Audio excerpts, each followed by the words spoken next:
PT e presidente do PT também, Gleisi Hoffmann, para a gente conversar. Deputada, seja muito bem-vinda, é um prazer te receber aqui no ICL. Bom dia. E bom dia, é um prazer também estar com vocês aqui no ICL, acompanhando as notícias e a gente poder trocar um pouco de impressões aí e opiniões.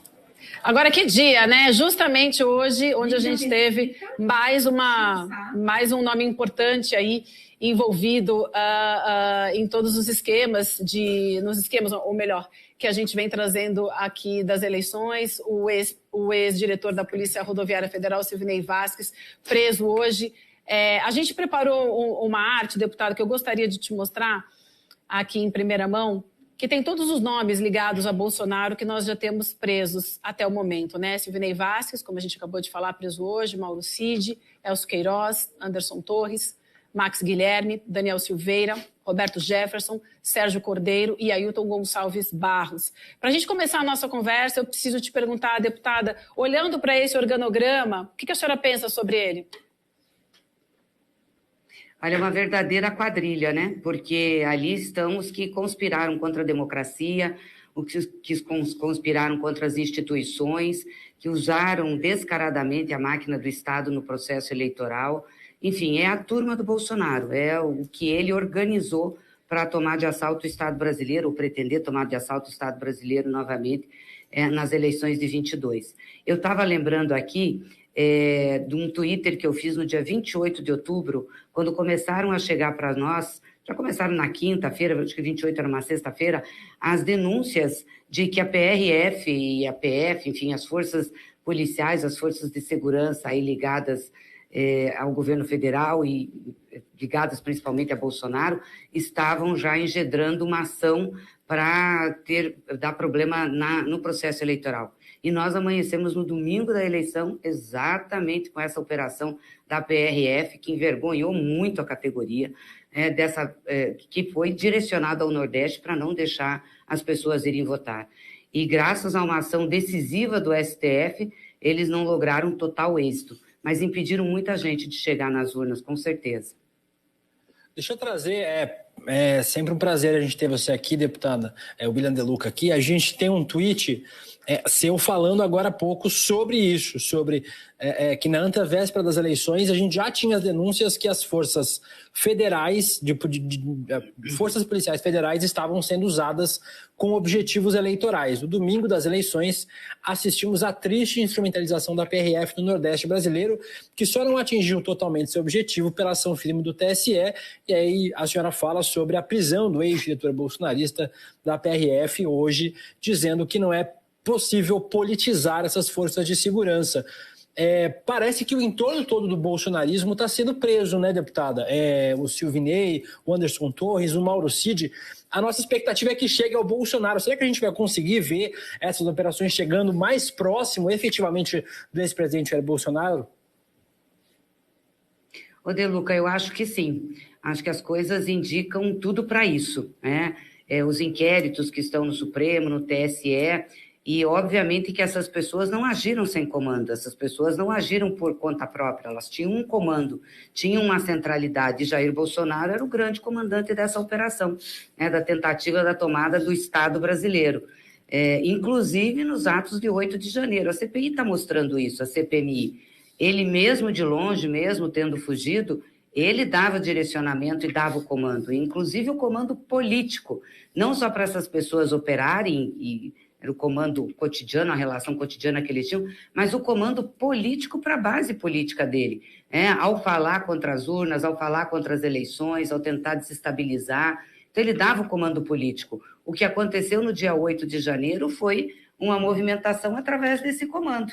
Teve uma agitação, uma propaganda antes, uma orientação, e as pessoas foram levadas a fazer aquilo. Aliás, isso já estava sendo planejado naqueles acampamentos na frente dos exércitos, né, dos batalhões do exército. Isso já estava sendo orquestrado ali, tanto que grande parte das mobilizações vieram desses acampamentos de vários estados. E aqui em Brasília era o acampamento central.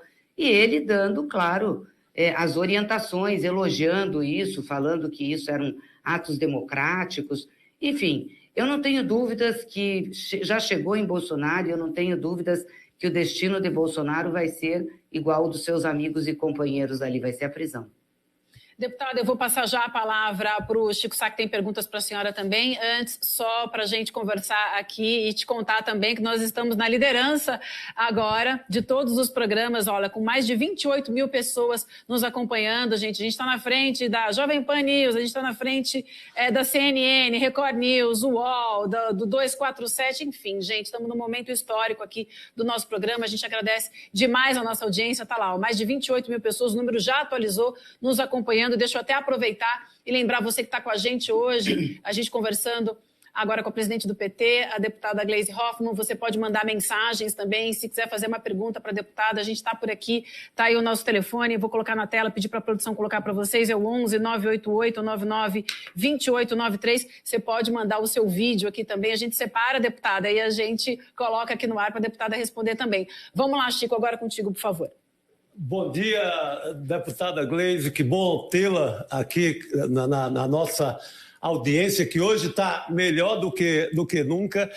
Agora há pouco, o Guilherme Amado, ele nos trouxe uma notícia de que, no meio daqueles e-mails lá da lixeira do Tenente Cid, foram encontradas comunicações do atual GSI, para o Mauro Cid, relatando as viagens do Lula, relatando como é que são as escalações, como as escalações dos militares, como se ainda o Mauro Cid estivesse fazendo parte do governo, ele recebendo essas informações do GSI. Aí eu queria aproveitar esse tema para ampliar essa conversa sobre a relação com os militares. Não é muito estranho que até agora, até março, pelo menos, o Mauro Cid, o tenente Mauro Cid, essa figura mais do que controversa, esteja recebendo informações do GSI atual do Planalto, deputada? Como é que a senhora vê informações desse tipo? Bom dia, Chico, um prazer também falar com você e quero cumprimentar o ICL, viu? Parabéns pelo trabalho que vocês fazem, um belo trabalho, cumprimentar o Eduardo, toda a equipe, muito essencial aí para as notícias e para o debate verdadeiro, enfim, livre de qualquer amarra, então parabéns. Olha, eu não sei, o Mauro Cid está preso, né? Como é que ele está recebendo informações? Eu não sei quando que isso foi um pouco antes da prisão dele, em março? Foi março. Agora, é importante, caindo meu coisa, é importante a gente investigar isso. Eu acho que a CPI, sim, a CPMI, tem que investigar essa situação, porque, de fato, é uma coisa muito grave, né? O Mauro Cid receber informações do GSI. E quem está hoje no comando do GSI tem a obrigação também de fazer uma inspeção lá dentro, averiguar uma auditoria para saber quem mandou isso. É muito grave, isso tem a ver com a segurança do presidente da República. E nós sabemos quem é Mauro Cid, um lacaio de Bolsonaro, que, aliás, eu acho que é uma vergonha, envergonhou as Forças Armadas, indo fardado prestar depoimento na CPMI, como se isso fosse livrar a cara dele das barbaridades que ele fez, receptador de joia, vendedor de relógio, baixaria, depósito, o cara que fazia depósito na conta dos outros. Enfim, ele é um horror, uma vergonha para as Forças Armadas brasileiras, uma vergonha para o Brasil. Então, eu acho que isso tem que ser investigado. Eu não vi a notícia, estou sabendo agora, Chico, mas acho muito grave mesmo, e acho que o governo e o comando do GSI tem que tomar medidas rigorosas a respeito disso. Deixa eu aproveitar, deputada, para te perguntar sobre um outro assunto que a gente tem falado bastante, sobre as CPIs, né? A gente tem visto a senhora com uma participação importante em algumas das CPIs. Há um certo controle do governo na CPI do golpe, na CPMI do golpe, mas nas outras há um comando quase integral da oposição. Eu queria saber como é que a senhora tem visto esses trabalhos. Ontem a gente teve o nosso Eduardo Moreira aqui falando em uma CPI importante das americanas. Como é que a senhora tem visto os trabalhos das CPIs que parecem estar povoadas de bolsonaristas querendo não trabalhar, né? A gente tem visto, por exemplo, o seu colega de Câmara dos Deputados, Abílio Brunini, sempre atrapalhando os trabalhos nas CPIs. Queria saber como é que a senhora tem visto os andamentos, em especial na CPMI do golpe, que a gente tem considerado a mais importante em andamento na casa. Bom, a CPI do golpe acho que tem uma correlação de forças que mostra, enfim, o que tem que ser a política, porque, de fato, ali, se a gente não tomar medidas duras para defender a democracia, para punir quem fez o que fez no dia 8 e também os outros atos que antecederam o dia 8, vai ser muito ruim para o Brasil. Então, acho que a CPMI do golpe ela tem um papel fundamental nesse sentido. Infelizmente, as outras CPIs, principalmente a do MST, está sendo instrumentalizada pela extrema-direita e pelo bolsonarismo. Eu lamento que o presidente Lira tenha deixado fazer esse tipo de indicação. Na CPI do MST, nós temos o que há de mais atrasado na política, tanto ligado a produtores rurais, a agronegócio. O agronegócio é atrasado, aquele que acha que tem que ter capanga, que tem que ter arma, que tem que matar, e também pessoal que milita na área de segurança, também é atrasado. Tem um deputado lá que é do Exército, é militar, ele bate na mesa, diz que com ele é tiro. É claro que é um machão de microfone, mas, sabe, isso não serve à política. Ali não está se fazendo um debate sério. Essa CPI do MST ela foi feita para criminalizar o movimento e a reforma agrária. Essa gente odeia pensar em reforma agrária, acha que tem que ser concentrada a terra, que eles mandam em tudo. Quer dizer, e quando a gente vê um monte de grileiro ali defendendo terras, entendeu? Gente que ocupou terra pública, terra devoluta, que hoje se diz legítimo proprietário. Olha, é uma coisa absurda o que nós estamos vendo. Ontem foi um depoimento muito chocante, né, das pessoas estarem usando gente mais simples para tentar atacar o movimento. É muito ruim. Eu lamento que isso esteja acontecendo na Câmara dos Deputados e que a extrema-direita esteja tendo esse fôlego, porque nós vamos conseguir enfrentar a extrema-direita na CPMI do golpe, derrotá-los lá, puni-los, já tem gente presa, não tenho dúvida que a CPMI vai avançar nisso, só que, por outro lado, o Centrão dá apoio à extrema-direita para atuar nessas outras CPIs. Então, fica fortalecida politicamente. Isso é muito ruim. Eu acho que a gente tem que ter um freio de arrumação, o governo tinha que conversar sobre isso com sua base, se realmente está ampliando a base tem que ter com o governo uma relação muito séria, uma relação realmente de sustentação, e não desse tipo aí. Esse fôlego da extrema-direita que a senhora acabou de mencionar tem muito a ver com fake news também. A gente tem uma matéria assinada pela nossa querida Gabriela Varela e também a Naomi Matsui, do UOL, tá? É um levantamento do UOL que diz o seguinte, que a cada 5 propagadores de notícias falsas no Brasil, 1 pertence à classe política. E entre eles, gente, a maioria, metade pelo menos, é do PL. Então, tem muito a ver com o que a gente está falando agora. E como é que a gente combate isso? A gente está aí na metade do ano, já 6 meses de governo Lula, mas a gente ainda continua lutando contra fake news e, sobretudo, fake news que são trazidas pela classe política, pelos parlamentares, que fica mais complicado ainda, como combater isso dentro do parlamento. E só para adicionar, a Juliana Dalpiba também eles assina essa dizem... matéria das fake news. Pois é, eu vi essa matéria, achei muito interessante, boa. Desde ontem a gente tem repercutido, porque é o grupo bolsonarista, né? Esse pessoal que faz a política para realmente desviar a atenção do que é verdadeiro, quando eles estão em situação difícil, como é o caso agora, está todo mundo no canto. Gente deles presa, o Bolsonaro também acuado, inelegível, correndo risco de prisão, e aí eles vão para as redes sociais mentir. Eu acho que a gente tem que fazer a disputa política com essa gente, tem que mostrar o que é mentira. Por exemplo, eles passaram a campanha inteira dizendo que nós íamos fechar igrejas, que nós íamos perseguir pastores, que nós íamos banir a Bíblia, uns absurdos, umas barbaridades. Aí, o que aconteceu? Nós estamos lá já quase com 7 meses de governo, nenhuma igreja foi fechada, nenhum pastor foi perseguido, nenhuma Bíblia foi queimada.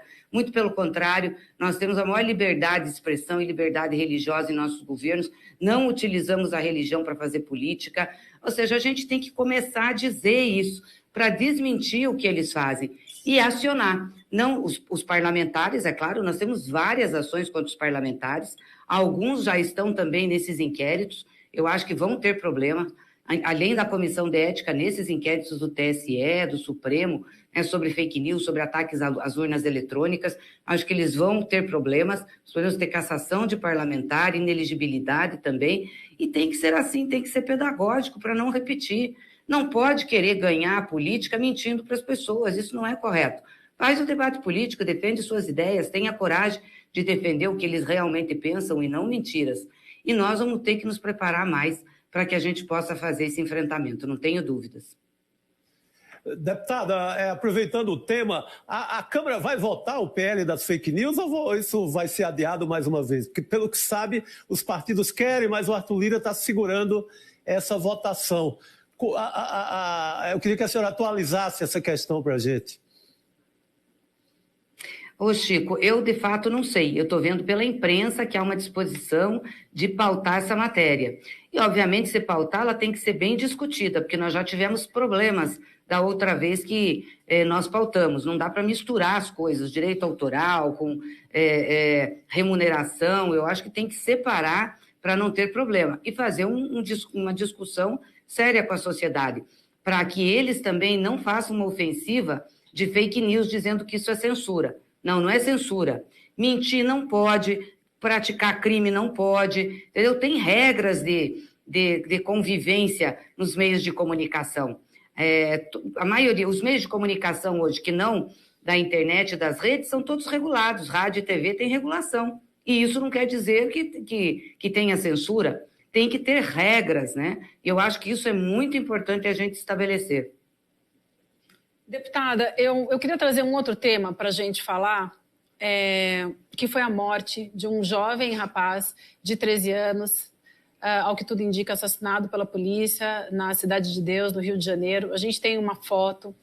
Essa foto foi feita pela fotógrafa Selma Souza, é uma foto que rodou ontem as redes sociais e que emocionou muita gente, que são crianças no velório desse jovem, chorando. Mostra toda a tragédia, a inocência das famílias, das crianças, no rostinho dessas crianças, nessas lágrimas. Assim, essa foi uma imagem que me tocou muito, tocou muita gente, foi muito falado. E é realmente assustadora essa realidade que a gente vive. E a senhora fez um post, eu vou puxar aqui para a gente ler, ou melhor, um tweet, em que a senhora falava, obviamente, aqui da chacina que aconteceu em São Paulo, né? Em 6 dias das 16 ações com mortes no litoral de São Paulo, os PMs não tinham câmeras. Chacinas, assassinatos de adolescentes, todos os dias assistimos abordagens policiais que terminam em tragédias sob o bordão de matar bandido. É urgente rever isso. Pobres, pretos e jovens são os mais atingidos. Os grandões do tráfico seguem livres. A senhora está falando aqui da operação que aconteceu em São Paulo, mas esse seu tweet tem muito a ver também com essa foto, com a morte desse jovem adolescente, dessa criança de 13 anos, pobre, preta, moradora da Cidade de Deus. E eu queria te ouvir falar um pouco também sobre como lidar com isso nesse momento que a gente vive hoje. E a gente teve, né, pelo menos 46 mortes em 3 ações na mesma semana, né? Bahia, São Paulo e Rio de Janeiro.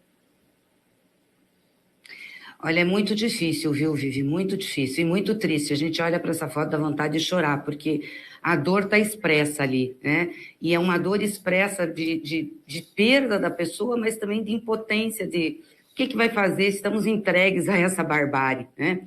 Esse bordão que se usa de bandido bom, bandido morto, usado pelo Bolsonaro e por muitas autoridades das forças de segurança, ele leva a essa situação.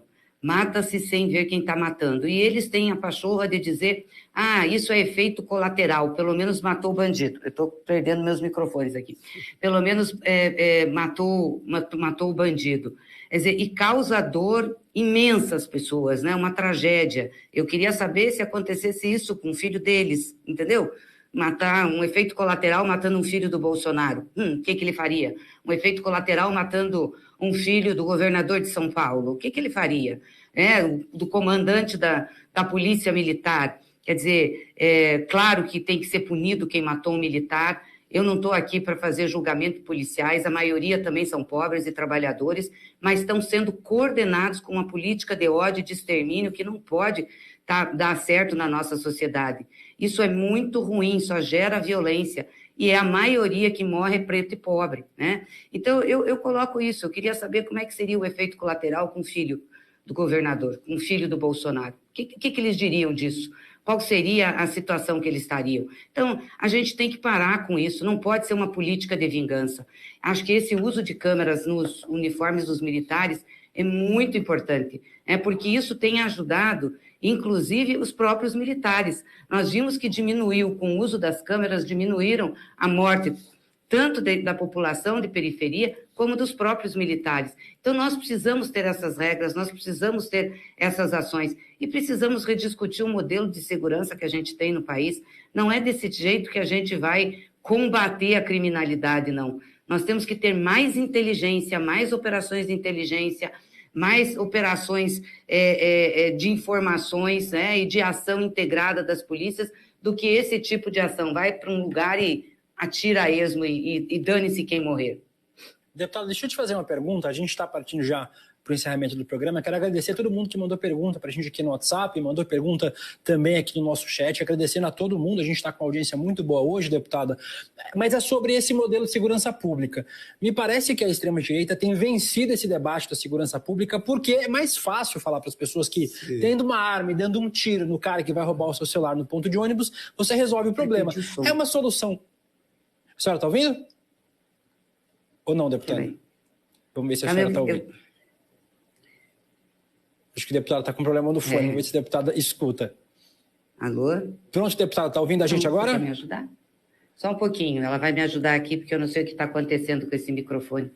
De fato, tenho dificuldade com eles. Deixa eu aproveitar, só então aproveitar a audiência. A gente estava falando sobre a audiência agora, pedindo para vocês mandarem vídeos para a gente. Bota o número na tela para mim, gente, só para eu conseguir ler o número pedindo para o pessoal mandar vídeo para a gente, enquanto a deputada arruma o fone de ouvido para ouvir a gente.